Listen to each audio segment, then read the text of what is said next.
So, on that note, how do we beat someone like Donald Trump in the general election? Write in Andrew Yang!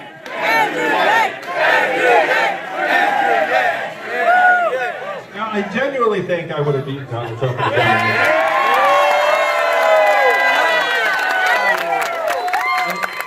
That's why I ran. I thought I had a great chance to beat him. If you look at the people who are in the field, I still do. I know I unsuspend.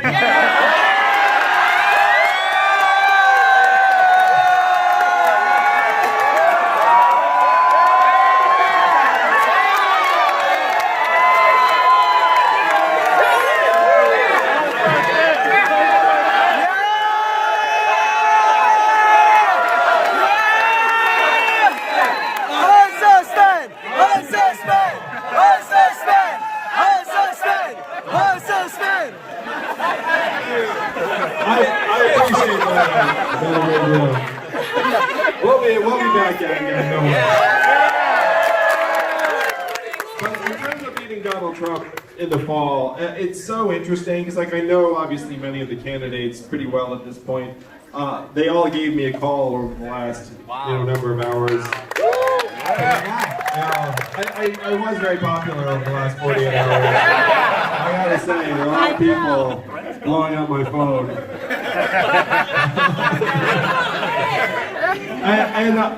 I'm inclined generally to say, look, this is what this process is about, is that like someone is going to emerge our nominee and then I'll support that person in the general.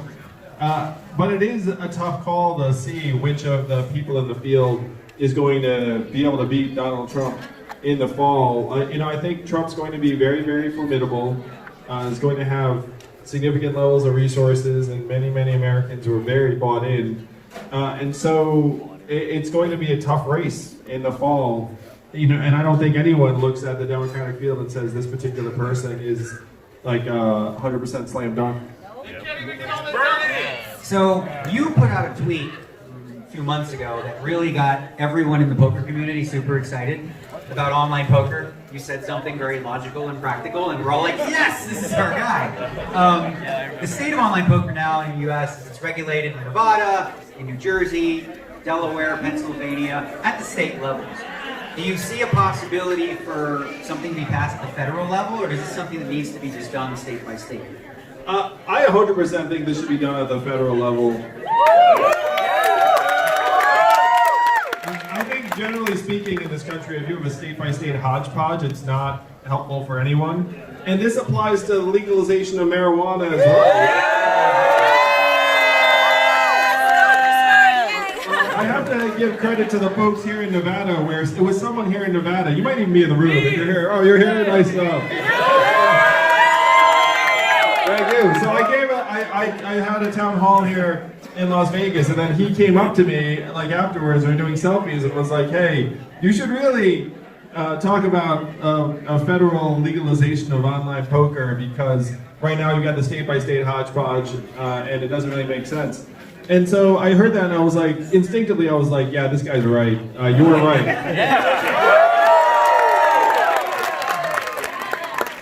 And you know, what's funny is these are the kinds of problems that most politicians don't talk about. But to me, these are the problems we should be talking about, because it would clarify the state-by-state set of rules. It would make it so that certain people are able to trust more so in like the companies that are administering these. It would also make it so that people who make a livelihood in this space would have greater clarity and protection. And so, like, what was your name again? Noah. So when Noah said to me, "Hey, you should really come out for the federal legalization of online poker, because it would bring this business back onshore. Right now, everyone's using these weird, janky." I know not all of them, because there's some domestic stuff too, and you can do it within the state. But like a lot of people are using these offshore sites, and I was like, "Why the heck are we pushing this stuff out of the country? It's like we should be bringing it in and just make it easier for you to trust and like have odds that you trust, and just legalize it at the federal level." So when Noah suggested this to me, I was like, this reminds me of a lot of other issues that we're attacking in a way that does not make any sense. We should have an approach that works for the entire country. So you clearly created a movement, right? Yang Gang. Obviously, you know, a lot of people were disappointed, you know, after New Hampshire when you decided to suspend. So, what do you tell these people? What's next for the Yang Gang movement? Because it doesn't stop here, right?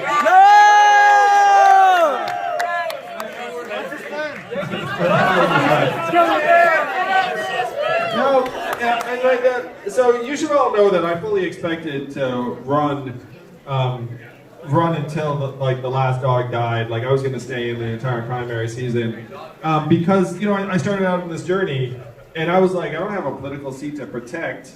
Like I'm in this to advance a set of ideas and a vision for the country I think would excite many, many people. I want to get this across the finish line. I want to grow the movement.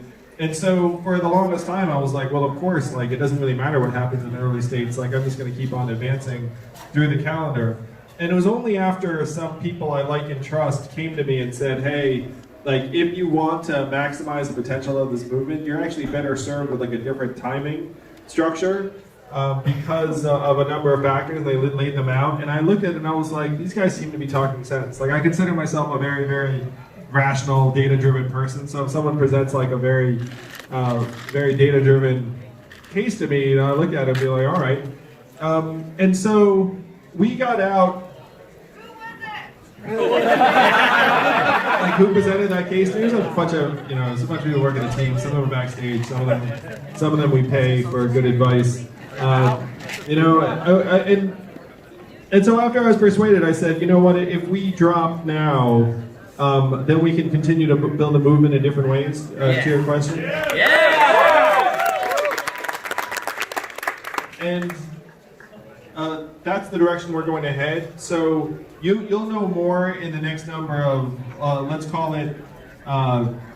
I would say somewhere in like I don't want to put it because some of the back's going to kill me. That's all right. But I will say something somewhere in between the next like 2 to 6 weeks. Like we'll have some kind of announcement.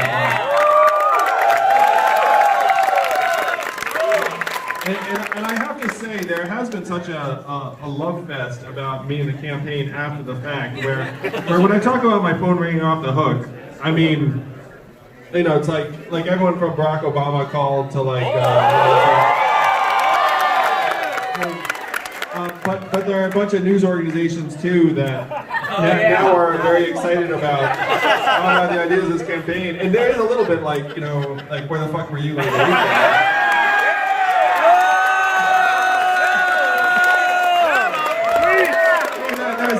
There's of course a little bit of that because you're like, you know, like this would have been nice, like February 9th. But the ideas of this campaign are actually gaining currency and strength. And the really funny thing is that it does seem to me over the last 48 hours that my no longer being a presidential candidate has actually enabled more people to be like, okay, now that you're out, like your ideas are actually.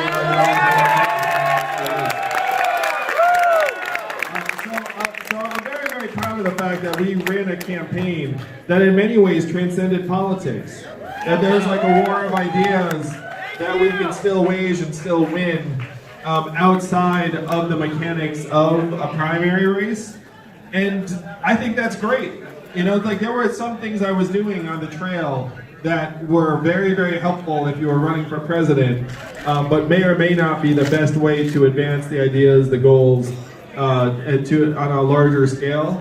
So I'm going to take advantage of this period to try and advance the ideas of this campaign on the largest scale possible throughout the country. So obviously you're like the belle of the ball, or whatever they call it, where every other candidate is looking to, I mean, I've been on Twitter and it seems like every camp is like, join us, please, right? So everyone wants a piece of Andrew. What would it take for a candidate to get an endorsement from you? UBI.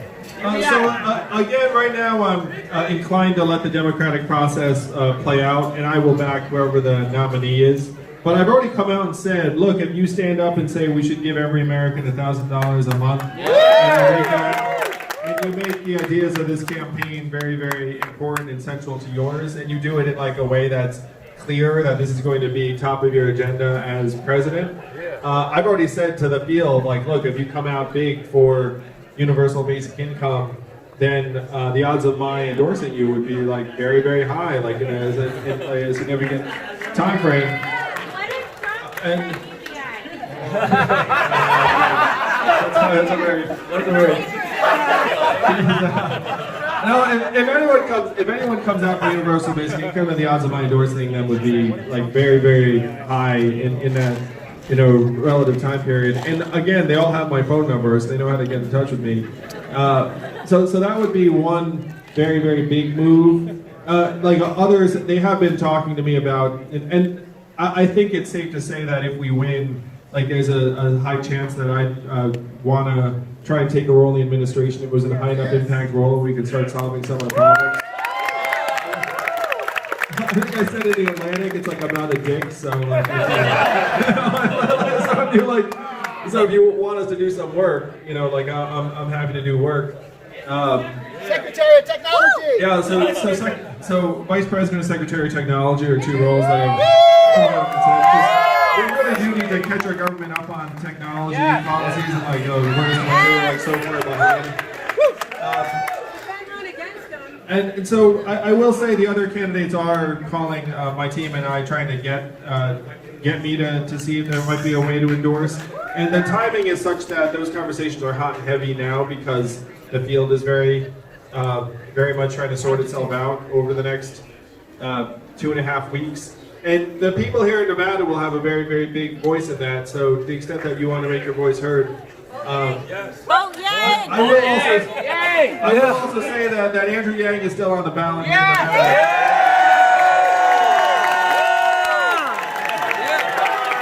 That's going to be a lot of fun. We're going to have a big total at the end of this primary process and be like, look how many people voted.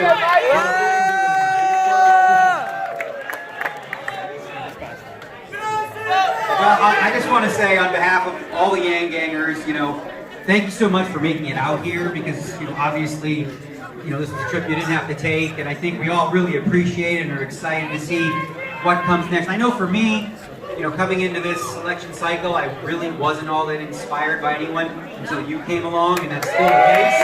So, proud of the campaign that you ran, Yang Gangers for Life, and Yang 2034.